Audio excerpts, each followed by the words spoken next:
32 যতদিন থাকবে এখান থেকে গজবের সৃষ্টি হবে। এখানে একটা টয়লেট দিয়ে দেয় একেবারে ফ্যাসিস্ট কাদায়। ইসরায়েলিরা যেভাবে পৃথিবী চালাচ্ছে, তারা তাদের ফিলিস্তিনের উপর অত্যাচার করছে, শেখ হাসিনা আমাদের উপর এরকম করছে ফেটুয়া বাহিনী দিয়ে।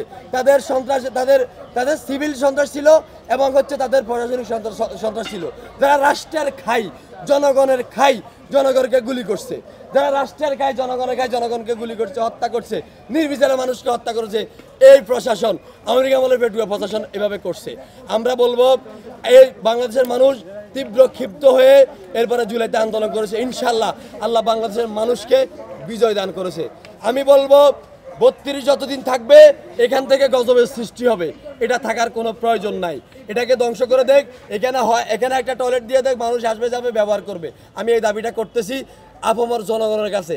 বাংলাদেশে যে আসে সে একটু লিয়েজু করতে চায়, সে একটু খাইতে চায়, সে একটু করতে চায়, কিন্তু বাংলাদেশের মানুষ কখনো অন্যায়ের বিরুদ্ধে সোচ্চার থাকতে চায় না। আমি বলবো অন্যায়ের বিরুদ্ধে সোচ্চার থাকতে হবে। আমরা যদি অন্যায়ের বিরুদ্ধে সোচ্চার না থাকি তাহলে ফেরাউন, যদি অন্যায়ের বিরুদ্ধে সোচ্চার থাকি তাহলে ফেরাউন যেভাবে একবার এসে একবার চলে গেছে, শেখ হাসিনার মতো আর দ্বিতীয় কেউ শেখ হাসিনা পৃথিবীতে আসবে না, কোনো ফ্যাসিস্ট আসবে না। ইনশাল্লাহ আমরা আর কোনো বাংলাদেশে গুম খুন সন্ত্রাস আমরা এগুলো মেনে নিব না। আমরা সবাই সৌহার্দ্যপূর্ণভাবে বসবাস করবো, সবাই ইনশাল্লাহ মিলেমিশে থাকবো। বাংলাদেশে এক একজন এক এক দল থাকবে, কিন্তু যখন বালের প্রশ্ন আসবে তখন আমরা সকল বাংলাদেশি ঐক্যবদ্ধ। যেখানে বাল দেখা হবে সেখান থেকে বালটা ছেড়ে ফেলা হবে, কোনো বালকে ছাড় দেওয়া হবে না, আর কোনো সুযোগ দেওয়া হবে না। আর রাজনীতি থাক দূরের কথা, কোথাও বালের নাম বলে দাঁড়িয়ে থাকার সুযোগ ছাড় কাউকে দেওয়া হবে না, হবে না এবং হবে না। আমি বলবো যারা জুলাই নিয়ে যারা ব্যবসা করছেন সাবধান হয়ে যান। আল্লাহর গজব শেখ হাসিনাকে নিয়ে গেছে, আপনাদের উপরে যে কোনো সময় পড়বে। ঠিক আছে? ইনশাল্লাহ প্রশাসনের, পুলিশের কর্মকর্তা ব্যক্তিরা, প্রশাসনের ব্যক্তিরা বাংলা মানুষকে নির্বিচারে অ্যারেস্ট করছে। পুলিশ যাই কইতো উড়েন উড়েন উড়েন উড়েন উড়েন, আমরা তো জামাত করেন আমরা অ্যারেস্ট, ওরা উড়েন উড়েন উড়েন, আমরা তো বিএমপি করেন আমরা অ্যারেস্ট।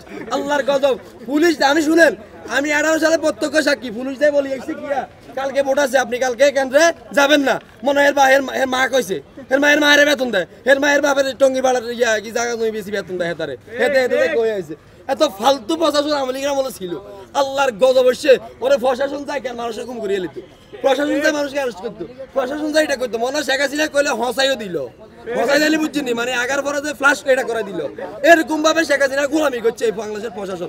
সব বাহিনী বাংলাদেশের গোয়েন্দা সংস্থা প্রশাসন যদি চায় বাংলাদেশে কোনো মাদক থাকবে না, বাংলাদেশে কোনো সন্ত্রাস থাকবে না, বাংলাদেশে কোনো চাঁদাবাজ থাকবে না, বাংলাদেশে কোনো দখলদার থাকবে না। যদি প্রশাসন চায় বাংলাদেশে, এই যে বাংলাদেশে যত অপকর্ম হইতেছে এটার সাথে পুলিশ দেয়, এটার সাথে পুলিশ জড়িত, এটার সাথে পুলিশ জড়িত, এটার সাথে পুলিশ দেয়। পুলিশ মনে মুখে চায়, মনে চায় না। সারে রাগ হচ্ছে, সারি যা কত না আছে, সারিকে বেতন দেখে, সারিকে বেতন দেখে, সারিকে খায়কার কথা বুঝছেন। আমার কথা হচ্ছে আমাকে কথা তো বলতে হবে। কথা যদি কেউকে না বলি তাহলে তো অন্যায় চলতে থাকবে। অন্যায় যদি চলতে থাকবে তাহলে তো পৃথিবীতে কেমনটা খুব দ্রুত চলে আসবে। দেশে দেশে সবার সাথে দ্য নিউজ।